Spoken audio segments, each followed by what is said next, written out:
What's up, guys? J.R. Raymond back again, coming to you from Classic Lanes in Rochester Hills, Michigan. And actually, I'm inside MRB Classic Pro Shop, where Mason Brantley is the Pro Shop operator. He is so nice to let me use his shops to do videos and to drill balls and to do all the things I need to do to be able to show you guys what these bowling balls are all about. But today, we're going to talk a little bit about the Wild Streak and the Phase 3. We're going to lay those out. We're going to talk about dual angles and the vector storm layout system a little bit. And we're going to talk about why I decided to use some of these bigger angles that you've seen on like the Halo video, some of the idols you're going to see coming up that I have ready to post. You're going to see a lot of these longer pin layouts. And I'm going to explain that a little bit to you. But first, take a look at this cool new shirt. I got myself one of the new BowlerX shirts.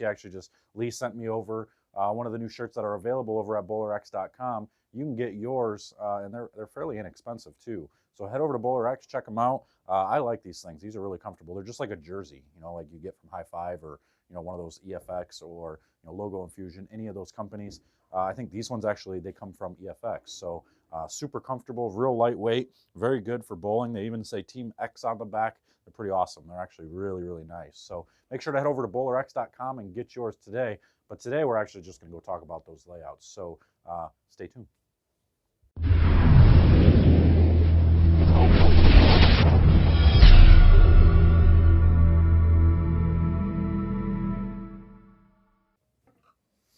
All right, so we haven't talked much about layouts on this channel a whole lot, but in a lot of ways I like to use the dual angle layout system just because it makes it so easy to go from ball to ball, be able to match layouts, and when you figure out a layout that you really like, you can actually match it really easy just by putting those specific numbers on there.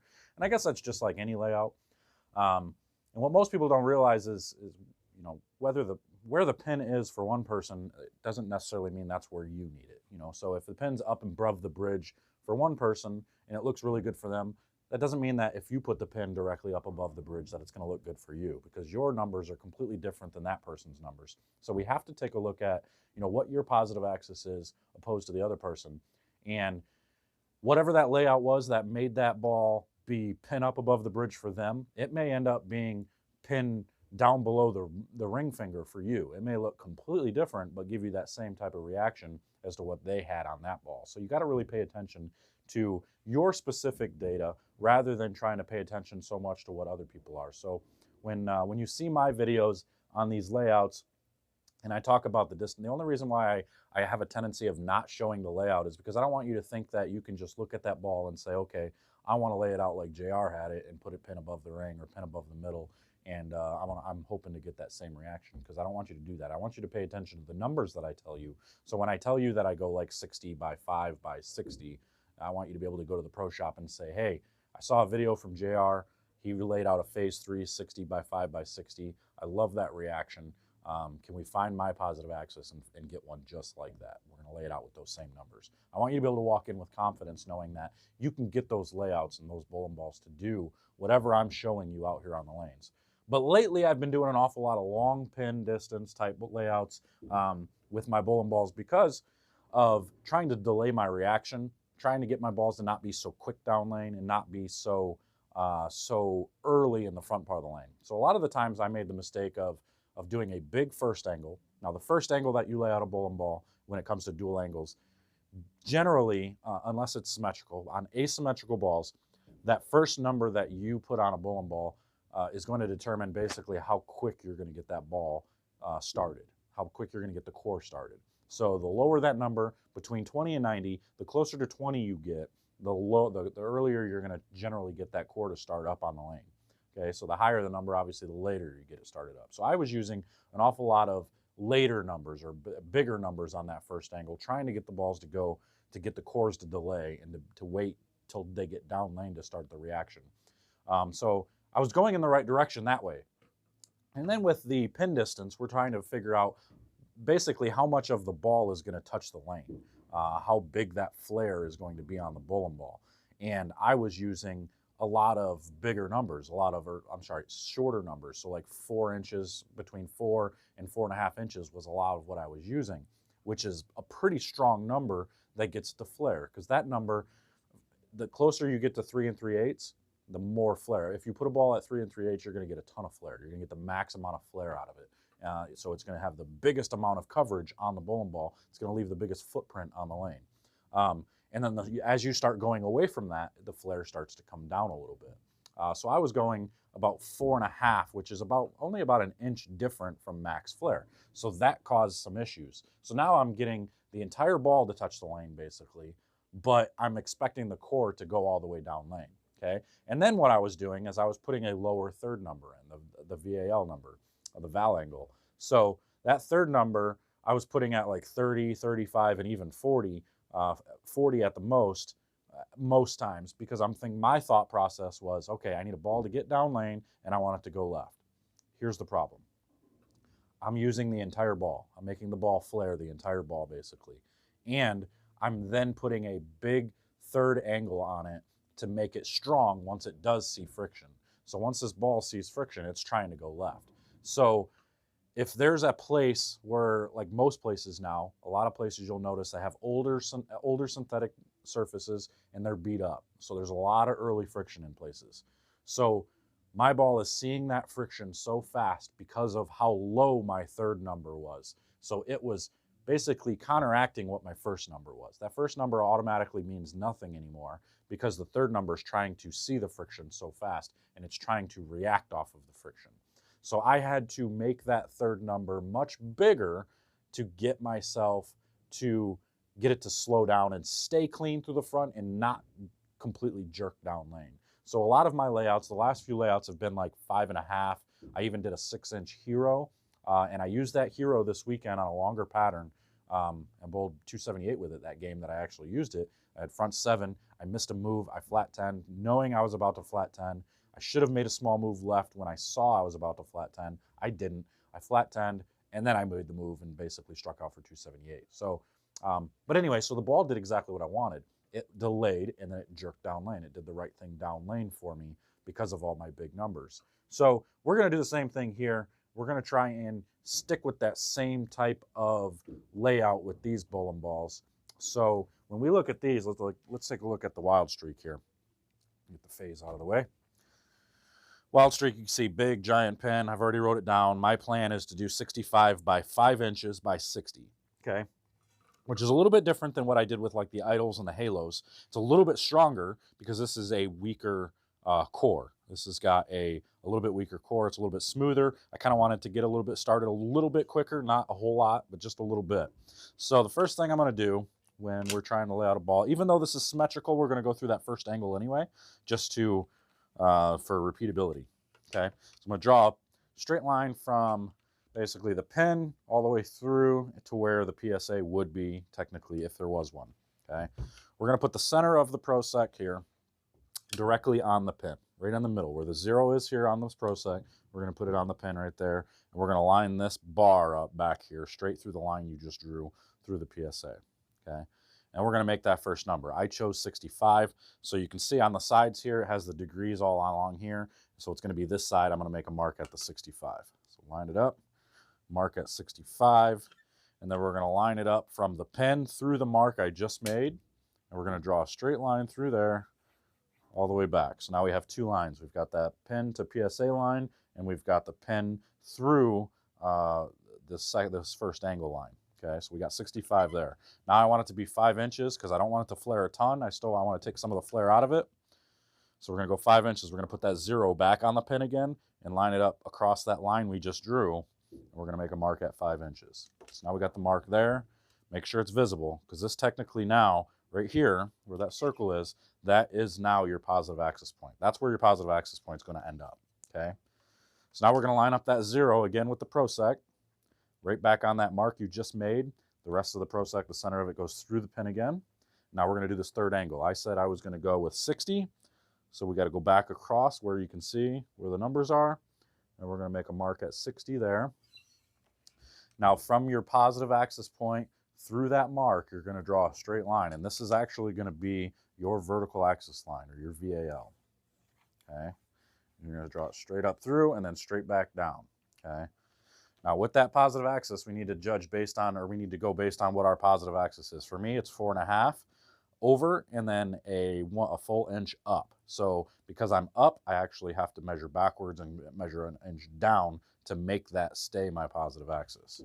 So I'm going to go an inch down on that VAL line I just drilled. Okay.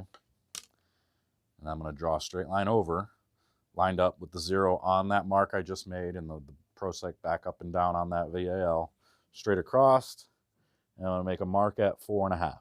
Okay. Mark at 4.5. Line this up so that way I can draw my straight line through that line on mark I just made. And now this right here is the center of your grip.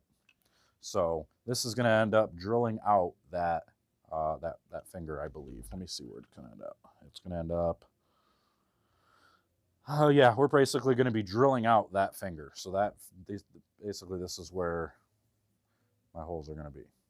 So it's going to be just like that. So now the pin's going to end up in my middle finger. The CG kicked out just a little bit. Okay, so again, this doesn't matter because we're drilling a symmetrical piece. So we have a layout there. It's going to be 65 by 5 by 60. Should be clean, smooth, predictable, a little bit earlier than some of the bigger, stronger balls that I had because I want this one to get started a little bit sooner. So now we're going to take a look at the Phaze 3. We're going to lay out a Phaze 3 here, and we're going to do the same thing. Another symmetrical ball, except this time I wrote it down. I wanted to do 80 by 5 by 60. So it's going to be basically the same amount of flare and the same distance in the third angle, but we're going to be changing the distance with the first angle of the pin. Just because, even though that first number really doesn't matter, so these layouts are basically going to be the same thing, essentially. But to make it different, so you guys can see, I'm going to go through it again. So we're going to draw that line with through there. And actually, you know what? No, let's do this one with that Storm the vector layout system. So let's try and go and do, so we're still going to do the 5 inches, and then we're going to do a 4-inch pin buffer. And then we're going to do, we have to mark a PSA just because, even though this number doesn't matter, we're going to mark it so you guys can see. So we're going to pretend as if this ball was an asymmetric ball. We're going to mark right where the PSA would be, okay? So right here, where I'm marking is technically the PSA of an asymmetric ball. So now we're going to make this a 5-inch ball. So we're going to put the 0 right on the pin, and we're going to hold it there, okay? And we're going to put the pencil right at 5 inches, and we're just going to mark it just like we have a compass. And we're going to mark it straight up and down like that. So that gives you that first line, so that first circle. So if we were to draw that circle, it'd be 5 inches all the way around that pin, every angle, okay? Now the second angle I want to do is that third angle technically. It's going to be 60. So I want to go from, the 0 needs to be on the PSA again. So I'm going to go with 6 inches on this, 6-inch PSA. Mark it on the 6, and we're going to intersect that. And again, making the mark. So now we have an X there, okay? So that X tells me that this, right there where the X meets, is my positive axis point, okay? And then we need to figure out how to keep the pin 4 inches away from the VAL line. So we're going to create the VAL line right now, which is technically that third line. We're going to go 4 inches. So again, you're marking that 0 right at the pin, holding it there, putting the pencil right at that 4-inch mark, and then just drawing that half moon. And then we need to line this up the farthest away from the farthest point of that circle, half circle you just made, and draw a straight line from there through your positive axis that you just made. Okay? So now we have that. So that's your VAL line right now. Now again, you got to go an inch down because that's where my positive axis would be, is an inch up. We're going to draw this line straight over. From there, make the mark at 4.5. Draw the center line all the way up, all the way through. Again, we end up with the same layout, where that pin is going to be drilled out of that ball. Okay, so if we were to mark this and draw the lines to check our dual angle layout, let's see what it comes out to. From there. So again, so now all we're going to do is we're going to check it. So we're going to go and we're going to put this right back on the pin. And we're going to look and see what this angle is. And this actually does come out at 80, which is what I said I wanted to do. So this comes out at 80 by, we already told you it was 5 inches, 5-inch pin. And now we put this on the the positive axis through the pin. Check this third number, and it's 60. Exactly what I said I wanted to do. Okay, so that's how that ends up. So now I'm going to put some holes in these, and kind of when I do the videos on these bowling balls, I'm going to let you guys in on some of this. I'm going to try to be a little bit more detail specific on these bowling balls based on this video. So for those of you who have seen this video, now you're going to get to see these bowling balls and understand why these bowling balls react the way they do, and why I've started putting some of these longer distance pins on. And then I'll even mix in, I'll try to mix in a couple of some of those shorter distance pins, like a 4-inch or 4.5-inch pin bowling balls, and you can see how they change and how much quicker those ones are, even earlier and down lane. So I hope this helps some people. I hope this gives you a little bit of an insight of, you know, what it takes to lay out a bowling ball and what it takes to try and figure out what kind of ball reaction you want. Again, I don't want you guys to look at somebody's ball and say, man, I really like how that ball rolls for you. I'm going to lay mine out just like that. I don't want you to go and then put the pin in the same spot, because that wouldn't do you any good. That's not what we want to see. So make sure to pay attention to your numbers. If you don't know your numbers, if you don't know your positive axis point, you need to make sure you go to the pro shop. Whatever pro shop you go to, whether it be this one at Mason's, Mason will always take you out on the lanes and find a positive axis. And if I'm here, I will take you out on the lanes and find your positive axis. And we'll make sure to lay out bowling balls specifically for you for the reaction that you're looking for. We're not going to just put 3 holes in a ball and hope that it works for you. We're going to do it the right way. And I hope most pro shops out there would do the same thing. So if you're going to a pro shop, make sure they're doing these things for you and properly laying out the balls for you. They don't have to use these systems, but as long as they're using, you know, some system that's going to give them consistency in how they're doing it, that's fine, as long as they know their positive axis and they're doing it in some way.